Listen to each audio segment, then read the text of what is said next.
శ్రీ పోతన భాగవత భక్తి యోగం. గానం అభినవ పోతన, ఆంధ్ర భాగవత శుకయోగి బ్రహ్మశ్రీ వేదమూర్తులైన కరణె కృష్ణమూర్తి భాగవతార్ గారు. వినండి, తరించండి.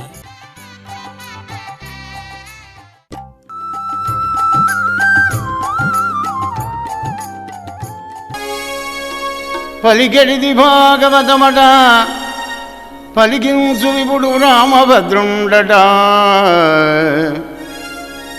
నే పలికిన భవహరమగునట, పలికెద వేరుండుగాథ పలుకగనేలా. దుష్టజన నిగ్రహంబును శిష్టజనానుగ్రహంబు చేయుట కొరకై అష్టమ గర్భమున గుణోత్కృష్టుడు దేవకికి విష్ణు దేవుడు పుట్టే.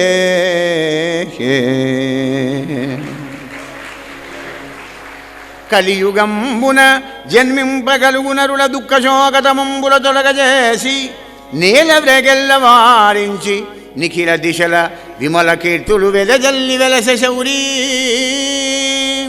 కలియుగ ప్రజల కోసమే పుట్టాట. అంటే దాపర యుగాంతంలో పుడితే కలియుగం వాళ్ళ కోసం పుట్టినట్టే కదా. కృష్ణుని యొక్క సందేశం, కృష్ణుని యొక్క స్టేట్మెంట్, కృష్ణుడు చెప్పిన ధర్మం, కృష్ణుడు చెప్పిన భగవద్గీత గానం మనందరికీ అవశ్యం ఆచరణీయమే. ఏదో భగవద్గీత పెడతారండి ఎప్పుడు ఎవరైనా మరణించినప్పుడు అందరూ సైలెన్స్గా ఉన్నప్పుడు పెడుతుంటారనమాట. యా సస్య ధ్రువోర్మృత్యు గందుకే పెట్టారు భగవద్గీత. ఎప్పుడు దువ్వెనా చిన్న అద్దం పెట్టుకుంటావు, దేవ క్రాఫ్కి ఫిట్ దూకుంటావు, చేస్తున్నావు, షోకులు పడతావే కానీ మరి జేబులో చిన్న భగవద్గీత పెట్టుకుంటే తప్పేముంది. ఇవాళ శ్లోకం తాత్పర్యంతో కూడా బహుళ ప్రచారంలో ఉన్నది భగవద్గీత. అందుకే అంటాడో దేవి భక్తుడు, నాయనలారా ఏమిరా కలియుగ మానవా, కారులో షికారు తిరిగే కలికాలపు కల్మషమానవుడా. కారులో షికారు తిరిగే కలికాలపు కల్మషమానవుడా. కన్న తల్లి చల్లని దేవిని, కన్న తల్లి చల్లని దేవిని కనుగొను మార్గం తెలుసుకో. కారులో షికారు తిరిగే కలికాలపు కల్మషమానవుడా.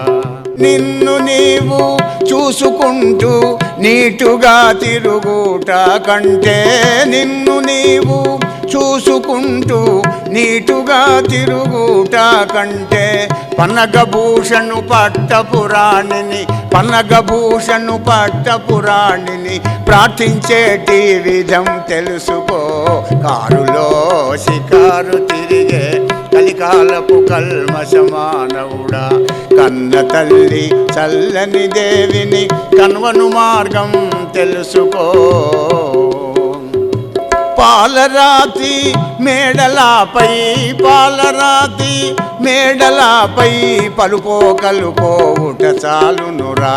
పాలరాతి మేడలాపై పలుపో కలుపోవుట చాలునురా. ఆ పాలరాతి మేడలాపై పలుపో కలుపోవుట చాలునురా.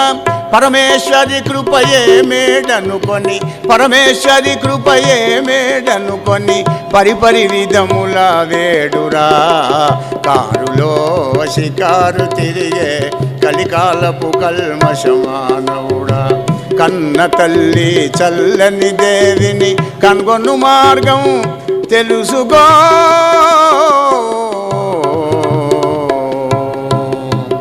జయ జగదంబా మహారాజ్ఞికి. యా ఆ విధంగా కలియుగ ప్రజల కోసం పుట్టినటువంటి వేణుగానం చేసినటువంటి మనం వెళ్ళేది కానీ గీతాగానం చేసిన మహానుభావుడు కలియుగ ప్రజల కోసం పుట్టాడయ్యా పరీక్ష మహారాజా. అటువంటి బాలకృష్ణుడు 8వ గర్భంలో జన్మించాడు అని టూకీగా చెప్పాడు. చెప్తే పరీక్షిత్ అంటున్నాడు, అయ్యా అట్లా చెప్తూనే వినా, నాకు తృప్తి కాదు. క్రమోచితంగా బాలకృష్ణుని యొక్క జన్మ క్రమాన్ని నాకు చెప్పాలి. శ్రీలంగల యాదవ కులంలో ఎలా పుట్టినాడు కృష్ణ పరమాత్మ, ఆయన పరిస్థితి చెప్పాలి. తల్లిదండ్రులు ఎవరు, ఆయన పుట్టేటప్పుడు వాతావరణం ఎలా ఉంది, ఎన్నేళ్ళు జీవించినాడు. బాలకృష్ణుని యొక్క జన్మక్రమం భవములకు మందు, భవములకు మందు చిత్తశ్రవణానందము ముముక్షు జనపదము హరిస్తవము పశుఘ్నుడు దక్కను చెవులకు తనివయ్యన నటిచనటియుగలడే మునీంద్ర. అయ్యా నువ్వు కృష్ణ కథామృతాన్ని చెబుతుంటే, భాగవతామృతాన్ని నాకు చెవుల్లోంచి పోస్తుంటే జుర్రుకుంటూ మహదానందంలో ఉన్న నాకు ఆపకు కథను. ఇక జాలు అనేటాడు ఎవడుంటాడయ్యా, మూడుకుడు పశువుడు తప్ప, పశువుని చంపేవాడు తప్ప ఎవడు కూడా నాకు జాలనయ్య కృష్ణ కథ చెప్పుకొని అన్నాడు. కనుక మా పెద్దలు ఏ దేవుని ఆరాధన చేసి ఏ దేవుని కృపకు పాత్రులైపోయి తరించిపోయినారో అటువంటి పరమాత్మ యొక్క దివ్య జన్మాన్ని నాకు చెప్పు అన్నాడు. రాజా విను. తొలి రాజలాంఛనాలతో వేల సంఖ్యలైనటువంటి ఒక రాక్షసులందరూ కూడా రాజులు కాబట్టి భూమారకులైనారు. భూమాత వెళ్ళి బ్రహ్మదేవుడికి మొరబెట్టుకొని చెప్పింది. అప్పుడు బ్రహ్మ వెళ్ళి వైకుంఠానికి వెళ్ళి నారాయణమూర్తికి గోడంత చెబితే నారాయణమూర్తి చెప్పిన రహస్యాన్ని ఇక్కడి వచ్చి మళ్ళీ భూమికి దేవతలకు చెప్పినాడు. దేవతలారా అందరూ యాదవ కులంలో జన్మించండి. శ్రీమన్నారాయణమూర్తి యాదవులలో పుడుతున్నాడు. ఆదిశేషుడేమో బలరాముడిగా జన్మిస్తాడు. మరి అందరినీ మూడు లోకాలను మోహింపజేసే యోగమాయ కృష్ణుని చెల్లెలిగా తోడబుట్టిన దానిగా పుడుతుంది. దేవతలారా మీరంతా భూలోకంలో యాదవులే పుట్టండి. భూమాత నీ కష్టాలు కూడా దూరం అయిపోయినాయి పొమ్మన్నాడు. పరీక్ష మహారాజా, ఏ మధురానగరంలో శ్రీమన్నారాయణమూర్తి పుట్టానున్నాడో ఆ మధురానగరమే సకల యాదవులకు రాజధాని అయ్యా పరీక్ష మహారాజా. అటువంటి ఒక్క ఆ మధురానగరం లోపల శూరసేనుడు కుమారుడైన వసుదేవుడు దేవకీదేవిని పెళ్లి చేసుకున్నాడు. నూతన అదులను పంపించడానికి సమాయత్తమవుతున్నాడు ఉగ్రసేన మహారాజు. అప్పుడు కంసుడు వచ్చాడు. నాన్న చెల్లెల్ని బావగారిని నేను అప్పచెప్తానని రథం మీదకి ఎక్కి అన్ని కట్నాలు కానుకలన్నీ రథంలో కూడా పెట్టించి వీడు పగ్గాలు అందుకొని రసార్థం చేస్తూ ఉన్నాడు కంస మహారాజు. మధురానగర పొలిమేర దాటిందండి గంతే. అప్పుడు ఆకాశవాణి ఉంటుంది, ఒరే కంసా తుష్టయగు భగిని మెచ్చగ నిష్ఠుడవై రథము గడిపెదరిగవు మీదన్ శిష్టయగు ఈతలోదరి అష్టము గర్భము నిన్ను హరించు సుమ్మా. సంతోషంగా కేరింతలు కొడుకుని పోతున్నావు కానీ ఏ చెల్లెల సంతోషం కోసం పోతున్నావో ఆ చెల్లె కూట్టిన అష్టమ గర్భమే నీ పారిని మృత్యువురా కంస.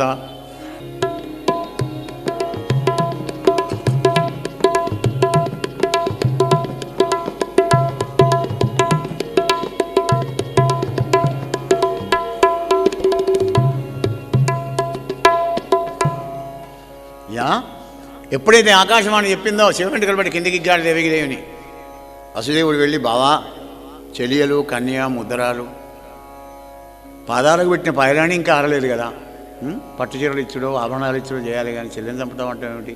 అయినా నీ చెల్లె చంపడం లేదు కదా, చెల్లె పుట్టిన అష్టమ గర్భం కదా, పుట్టినవాడని పుట్టిన తెచ్చి నీకు అప్పచెప్తా, నా భార్యను నీ చెల్లెని విడిచిపెట్టమన్నాడు. సరే అన్నాడు. చెరసాలలో వారేసినాడు.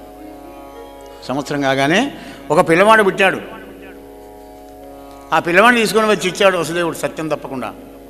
వసుదేవా దీంతో నాకేం ప్రమాదం లేదు, అష్టమ గర్భం కూడా నారదుడు చెప్పినాడు వెళ్ళు అన్నాడు.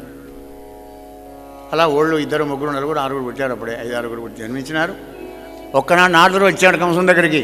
ఏకాంతంలోకి వెళ్ళిపోయినాడు, తీసుకుపోయినాడు. ఉపదేశం చేయంగా కూడా గురువుగారు ఏకాంతంలో తీసుకుపోతాడు. వీడికి కూడా నారదుడు వారు ఉపదేశం చేస్తున్నాడు హరిభక్తి. కామోత్కంఠత గోపికల్ భయమునన్ కంసుండు వైరక్రియా సామగ్రిని శిశుపాల ముఖ్య రూపతుల్. కంసా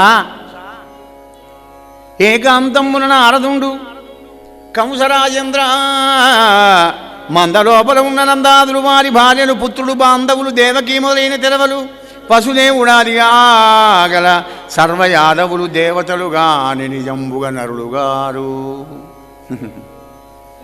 నీవు రక్కసుండవనియు దేవమయుండు చక్రి దేవకీదేవి పుత్రుడై జనించు భూతలం బుందర్భ పుట్టినట్టి చెనటి దైత్యులనెల్ల చంపు అందులో నిన్ను చంపు సుమ్మా. వాళ్ళంతా గొల్లాళ్ళు కాదు, యాదవులు కాదు, ఎవరు కాదు, అందరు దేవతలే. నీలాంటి వాళ్ళని చంపడానికి వచ్చారు. అష్టమ గర్భం నీ పాటి మృత్యుదేవత ఇతది. ఆ లెక్కల్లో ఆ లిస్టులో నువ్వు కూడా ఉన్నావు, నువ్వు కూడా చేస్తావు. అప్పటి నుంచి వాడికి భయం తగిలింది. ఇక అష్టమ గర్భం కృష్ణుడు, అష్టమ గర్భం కృష్ణుడు, హరి హరి హరి విష్ణువు కృష్ణుడు, ఇలా రోజు సహస్రనామాల జపం చేస్తున్నాడు కంసుడు. పాపం ఆరాటంతో వెళ్తున్నాడు. వాళ్ళందరినీ పిలిపించుకున్నాడు. ఏం చేద్దాం అని బాధపడుతూ పాపం ఉన్నాడు అక్కడ కంసుడు. ఇక్కడ విశ్వరూపుడు యోగమాయకు చెప్పాడు, యోగమాయ అక్కడ గోకులంలో మన రోహిణి ఉన్నది, ఆ రోహిణిలో గర్భం లోపల తీసుకువచ్చి వెయ్యి దేవకీదేవి గర్భంలో నా అనుజుడిగా పుడుతున్నాడు సంకర్షణమూర్తి నా అంశతో అని ఆ సంకర్షణమూర్తి తీసుకువెళ్ళి రోహిణి గర్భంలో వెయ్యి, నువ్వు యశోద గర్భంలో పడు, నేను పోయి దేవకి గర్భంలో పడతాను, అప్పుడు నేను చెప్పినట్టు చేస్తే నీకు శుభం జరుగుతుంది పొమ్మన్నాడు. అనగానే వెంటనే వెళ్ళింది యోగమాయ, నేను చెప్పినట్టుగా చేసింది. అయ్యో గర్భం పోయింది అని అనుకున్నారు అందరూ. 8వ గర్భంలో పరమాత్మ వచ్చి పడ్డాడు, రోహిణి గర్భంలో మరి బలరాముడు పెరుగుతున్నాడు. యోగమాయ యశోద గర్భంలో పడింది. పరీక్ష మహారాజా, మరి దినదిన ప్రవర్తమానమే గర్భం పెరుగుతోంది దేవికి. శ్రమము సంధిల్లరిపులకు శ్రమము గదురా, జడత వాటిల్న శత్రుడు జడను వడగ, మన్ను రుచి అయ్య పగతును మన్ను జొరగ, వెలది ఉదరంబుల శ్రీహరి వృద్ధి పొందనరేంద్ర. శత్రువులందరికీ శ్రమం కలిగేటట్టుగా ఈమెకు 4 అడుగులుగా శ్రమ కలుగుతుందట. గర్భం ధరించిన స్త్రీకి బలమంతా కూడా లోబడి ఆ అర్భకుడే తీసుకుంటాడు కనుక. ఈమెకు అన్నం రుచి అనిపిస్తలేదట, మన్ను రుచి అనిపిస్తుందట. శత్రువులందరూ మన్ను కలుస్తారన్నట్టుగా వాళ్ళు భయపడుతున్నారట. అటువంటి సమయం లోపల పంచమహాభూతాలన్నీ కూడా వచ్చి లోపల ఉన్న భగవంతుని యొక్క దర్శనం చేసుకొని తరించిపోయినవయ్యా పరీక్ష మహారాజా. నరేంద్ర, 9 మాసాలు నిండిపోయినాయి, 9 మాసాలు వెళ్ళాయి. ఇక ఎప్పుడో ఇవాళనో రేపో నీళ్ళాడేటువంటి సమయం వచ్చింది. పొలది కంతం తనిల్లాడు ప్రొద్దులెదుగా, పొలది కంతం తనిల్లాడు ప్రొద్దులెదుగా, అయిత వల్ల బలైదు వలైదనర్చు, ప్రొద్దులన్నీయు క్రమమున బోవదొడగే, ఉవిధ గడుపున అసురారి ఉంటజేసి. అప్పుడే పొద్దుకుతున్నాడట, శ్రావణ మాసం కదా, అప్పుడే పొద్దుకుతున్నాడు, అప్పుడే తెల్లాడుతున్నాడు. ఎందుకంటే కథానాయకుడు పుట్టాలి, హీరో పుట్టాలి, విలన్లందరూ చావాలి. అదే సమయంలో ఇప్పుడు కంసుడు వచ్చాడు, చూశాడంతా ఎలాగో మెరిసిపోతున్నాయి నా చెల్లెలు. నాడు చెప్పిన అష్టంగర్భం ఉండడు కదా, పనిపోయి ఏదైతే అవుతుంటే నేనేం చేస్తే పాపం చెల్లెల్ని ఏమని చంపాలి అనుకొని మళ్ళీ వెళ్ళిపోయినాడు. ఆ సమయంలోని బ్రహ్మాయి దేవతలంతా వచ్చి గర్భస్థుడైనటువంటి పరమాత్మని అనేక విధాల స్తోత్రం చేశారు. హే పురుషోత్తమా, సత్యవ్రతం సత్యపరం త్రిసత్యం సత్యస్య యోనిం నియతం చ సత్యే, సత్యస్య సత్యమృత సత్యనేత్రం సత్యాత్మకం త్వాం శరణం ప్రపన్నాః.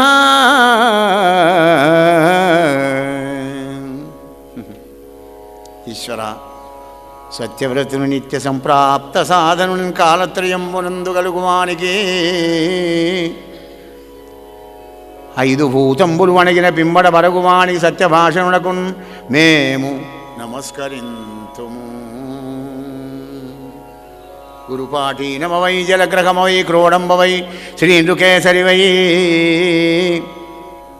భిక్షుడవై హయానరుడవై క్ష్మాదేవతాభర్తవై ధరణీనాథుడవై దయాగుణగణోదారుండవై లోకములు పరిరక్షించిన నీకు మృక్యదము ఇలా భారంబు వారింపుమా. మత్స్యకుర్మ వరాహ నారసింహ రామరామాది రూపాలు అనేకం ఇచ్చావు కదా పరంధామా, ఇరా తొందరగా లోకం నీకోసం ఎదురు చూస్తుంది అన్నాడు బ్రహ్మదేవుడు. అని పాపం చిన్న పోయి కూర్చున్న దేవకీదేవితో అన్నాడు బ్రహ్మదేవుడు. తల్లి, ఏ నీ కష్టమంతా పోయిందమ్మా. తల్లి నీ ఉదరంబులోన ప్రధాన పురుషుడున్నవా,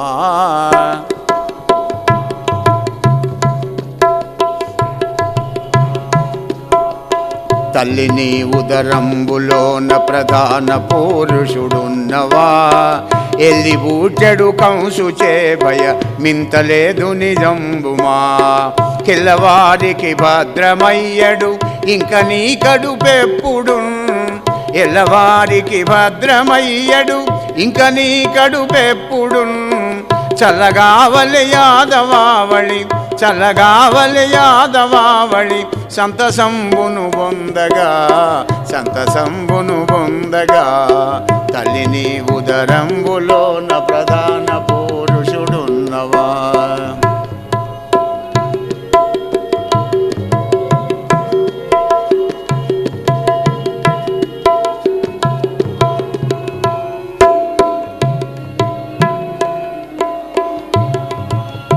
అమ్మా దేవకీదేవి, రేపో రాత్రిలో రేపో ఎల్లుండ పుట్టే నీ కష్టాలు మా కష్టాలన్నీ దూరం అయిపోతావమ్మా, నీ కడుపు చల్లగా ఉంటుంది, ఇక నీ దుఃఖాలన్నీ దూరం అయిపోతాయి అన్నాడు. సాధకుడికి దైవ మార్గంలో, అధ్యాత్మ మార్గంలో కూడా, యోగ మార్గంలో కూడా సాధన చేసేటువంటి ఒక సాధకుడికి, ముముక్షువుకు, భక్తుడికి కృష్ణుడు పుట్టేదాకానే కష్టం ఉంటుంది. అంటే ప్రేమస్వరూపుడు, ఆనందస్వరూపుడు, అనుభవానందిక వేద్యుడైనటువంటి ఆ కృష్ణ పరమాత్మ ఎప్పుడైతే ఆయన లీల ద్యోతకమవుతూ ఉంటుందో, వీడికి ఆ రూపం స్ఫురిస్తుందో అప్పటి నుంచి వీడి కష్టాలన్నీ వెళ్ళిపోతాయి. అదే చెప్పినాడు బ్రహ్మ. పరీక్ష మహారాజా, శ్రావణ మాసం లోపల అల్లర శ్రావణ బహుళనష్టమి అల్లర శ్రావణ బహుళనష్టమి విశ్వసృగ్విదితారకన్ చెలువమగు చంద్రోదయంబున శ్రీభువుండు జనించిన అండగా వసుదేవదేవకి ఆత్మసంతసమందగన్ అలరగా వసుదేవదేవకి ఆత్మసంతసమందగన్ చెలగి చేతులు మోర్చి మ్రోకిరి సంతసించిరి దేవతల్.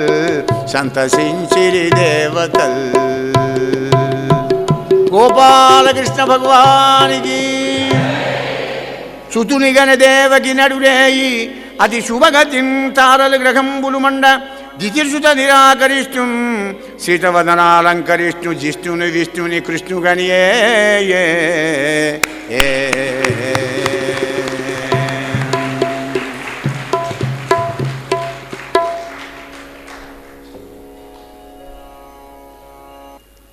కృష్ణ జన్మం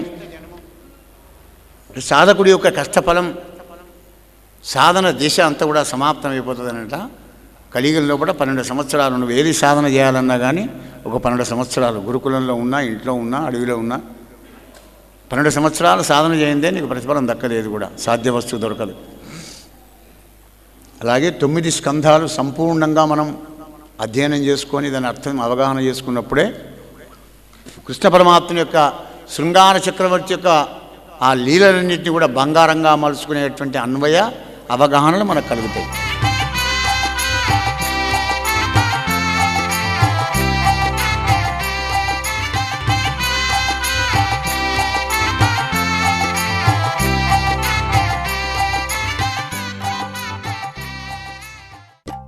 శ్రీ పోతన భాగవత భక్తి యోగం.